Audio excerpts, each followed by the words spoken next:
Yeah, we do. We have Tom Steyer here with us. He just came off the debate stage. How do you feel about the night? Look, I thought it was a great chance to distinguish. Look, I think there's something going on in the Democratic primary, which is this.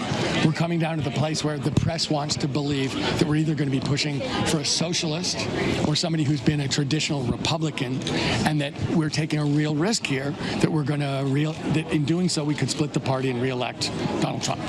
And so one of the things I was trying to say is, wow, there are other alternatives, that actually there are people like me who are progressive Democrats who've been fighting corporations for years and getting things done as an outsider, who actually represents the Democratic Party, in a serious way and can pull people together. Because if we all show up in November, we win, and if we don't, we don't. At different points of the debate tonight, people said that Bernie Sanders would be a risky nominee and might not be able to beat Trump, and people said that Mayor Bloomberg would be a risky nominee. I was one of the people who said that. And so who do you think is more risky, and is that fair? You really think that some Democrats just can't win? I didn't say they can't win. I think there's a difference between can't and risk.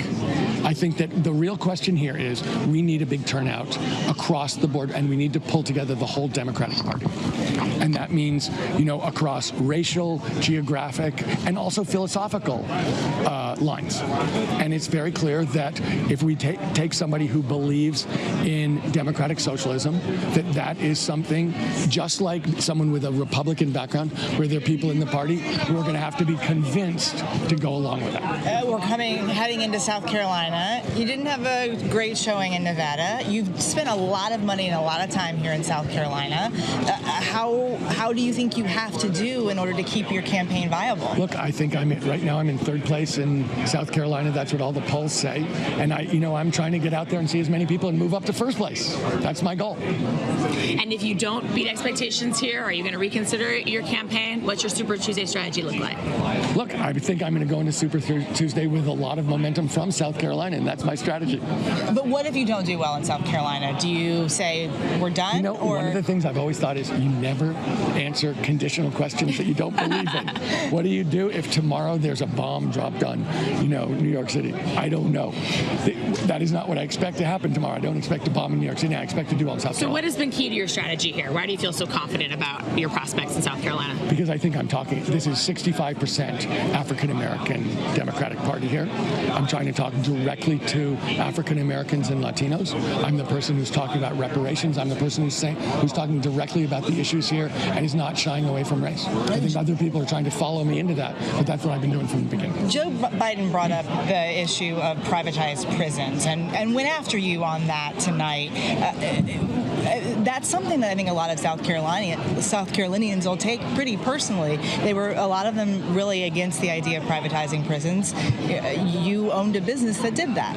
Actually, I didn't. I owned stock in a business that did that, and I sold it 15 years ago because I decided it was wrong, and I've worked against it for 15 years. So actually, that was something. The guy who was making that claim actually wrote the crime bill that put hundreds of thousands of black men and Latinos in jail. That's the reason that we incarcerate people at 7 times the rate of other countries.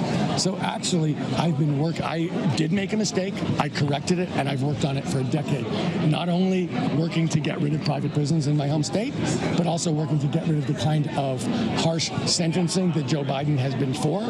Also working to build a bank specifically to support African-American, Latino, and women entrepreneurs. I have a long history of working for racial justice. My mom has been getting all your flyers in her mailbox, I can tell you that. Lindsay, we will send it back to you. My mom says she gets a flyer almost every single day. Oh, from Tom's recyclable paper, ladies. It makes sense. He has spent more money than any other candidate in that state.